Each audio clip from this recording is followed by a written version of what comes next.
हैं अवनी जी के। 24,400 के ऊपर निकला, 24,800, 25,000 ये लेवल बन जाएंगे निफ्टी के लिए। और अगर आपको निफ्टी बैंक यहाँ से 500-600 पॉइंट और नीचे मिल जाए 51,600-700 के आसपास, तो एक बढ़िया आपके लिए एंट्री पॉइंट बन जाएगा। और दिसंबर के लिए जो टारगेट मान के चलिए वो होगा 54,000 का निफ्टी बैंक के लिए। 54,467 ये है रिकॉर्ड लेवल निफ्टी बैंक का, तो उसके आसपास जाने की कोशिश करेगा। जो भी डैमेज हुआ है वो अब डैमेज कंट्रोल की कोशिश होगी दिसंबर के महीने में।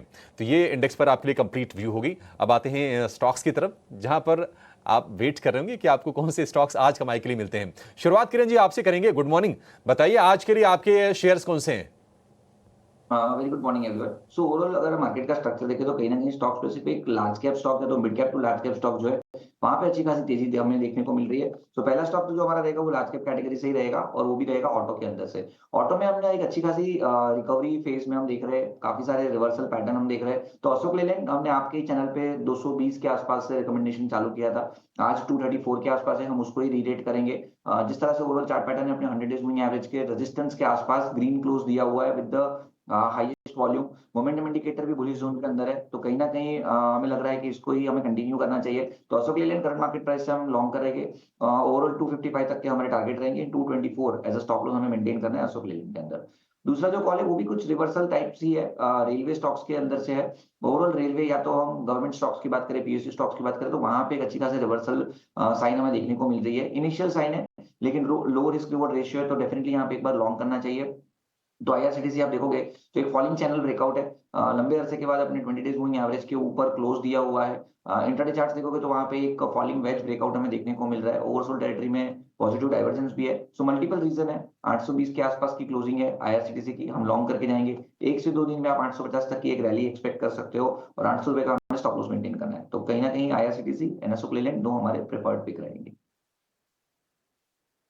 किरण जी की तरफ से आते हुए, जी हाँ किरण जी, आपकी जो कॉल है अशोक लेलैंड पे वो याद भी थी, और हाल फिलहाल जो है ये स्टॉक ने एक अच्छा मूव भी दिखाया। तो काफ़ी अच्छा रिकमेंडेशन, आप फिर से उस पर अपना नज़रिया अभी भी पॉजिटिव बनाए हुए हैं 255 के टारगेट्स के लिए। और दूसरी भी बाय रिकमेंडेशन किरण जी की तरफ से आती हुई जो कि है आईआरसीटीसी। बट अवनी, अब आपसे समझना चाहेंगे आपके ओपनिंग कॉल्स पर। उससे पहले अवनी, मैं आपको कॉन्ग्रेचुलेट भी करना चाहूँगी, क्योंकि पिछले हफ्ते जब आप हमारे साथ जुड़ी थी तो आपके 2 पिक्स रहे थे, इंडियन होटल्स और साथ ही रामको सीमेंट्स। रामको सीमेंट्स अगर हम देखें तो 900 रुपये के आसपास मुझे याद है आपने रिकमेंडेशन दी थी, और अब देखिए जो स्टॉक का भाव है वो करीब 980 हो गया है। तो एक वन वे मूव देखने को मिला अवनी, तो उसकी पहले आप बधाई लीजिए। इंडियन होटल्स में भी अच्छा मूव था। अब आज के लिए बताइए अवनी कि कहाँ पर स्टॉक बेट्स लेनी चाहिए। थैंक यू सृष्टि। तो आज दोनों ही काउंटर्स ऐसे हैं जिन पे बहुत ज्यादा नजरें नहीं है अभी, लेकिन एक फॉर्मेशन है, धीरे धीरे करके ऊपर से चल रहा है वो। तो पहला रहेगा चंबल फर्टिलाइजर। इसमें higher high higher low formation तो हमें दिखाई पड़ रहा है ऑलरेडी डेली चार्ट्स पे।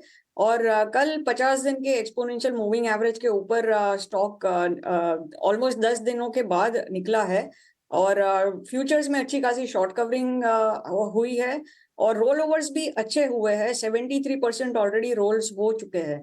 तो मेरा मानना है कि चंबल फर्टिलाइजर में एक अच्छा ब्रेकआउट ट्रेड होगा। 50 दिन के एक्सपोनेंशियल मूविंग एवरेज के ऊपर बंद तो दे दिया है, यहाँ से एक एक्सप्लोसिव मूव हो सकता है।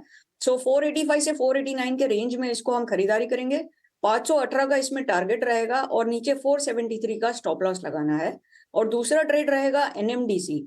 तो एनएमडीसी मंडे के गैप अप के बाद में स्टॉक पिछले 2 दिनों में छोटे छोटे गेन्स के साथ में कल के दिन इसने भी 50 दिन के मूविंग एवरेज के ऊपर बंद दे दिया है।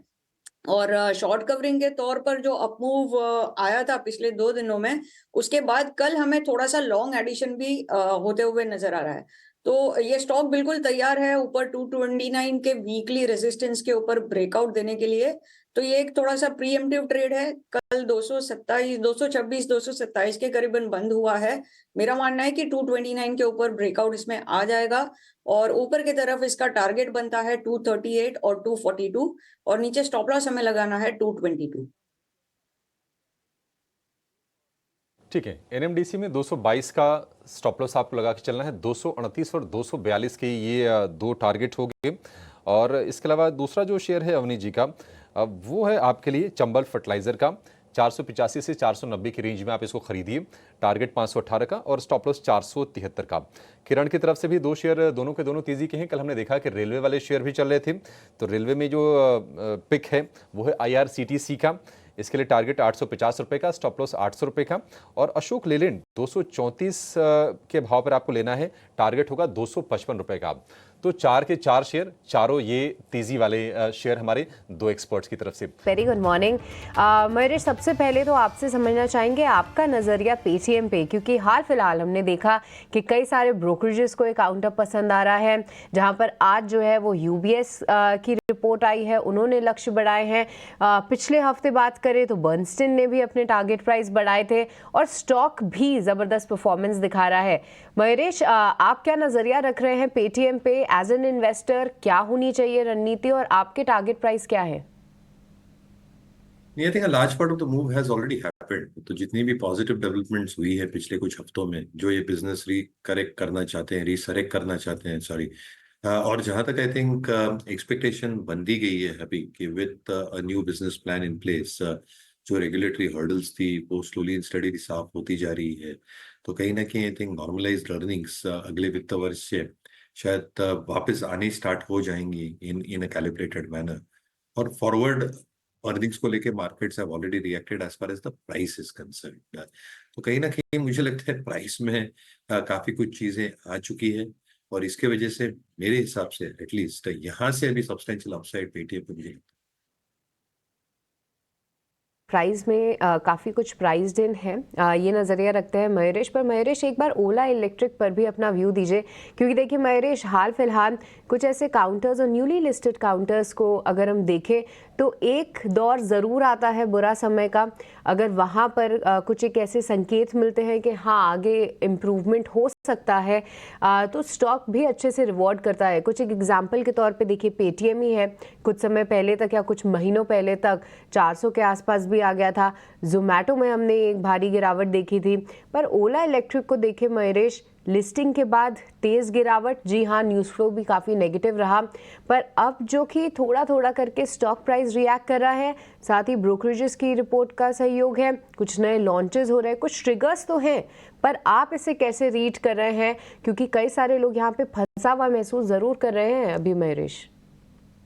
सृष्टि, आई थिंक कल जो इन्होंने नए बाइक्स के ऐलान किया था, नए बाइक्स लॉन्च करेंगे गिग वर्कर्स के लिए, जेन जेड के लिए, जो प्राइसिंग पॉइंट इन्होंने रखे हैं नई बाइक्स के लिए, जो रेंज है नए बाइक्स के, I think they are very very attractive from a competition perspective. और कहीं ना कहीं I think specifically I think जो लार्जर रेंज बाइक्स है, इसमें जो बैटरी स्टोरेज है दैट इज ऑब्वियसली पोर्टेबल, यानी आप घर पे भी इसको चार्ज कर सकते हैं, विच मीन्स दैट जो इंफ्रास्ट्रक्चर नीड्स हैं that probably will not be a deterrent going forward. But कहीं ना कहीं आई थिंक जो एग्जिस्टिंग नंबर्स हैं, जो एग्जिस्टिंग सर्विसिंग वोज है, जो हम इतना सोशल मीडिया पे पढ़ रहे हैं, जो महसूस कर रहे हैं लोगों से भी, I think there are still issues to be tackled existing line of businesses में। Obviously profitability is also some huge element that Ola should probably be looking at over the next few quarters.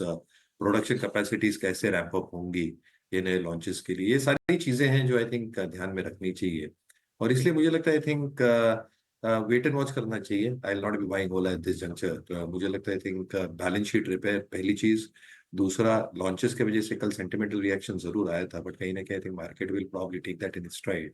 और तीसरा I think return to profitability and some element in terms of recoupment of those losses every passing quarter, which gives the street the confidence that business is on track to probably deliver at some point of time profitable earnings growth in the near future. So I'm not buying all that.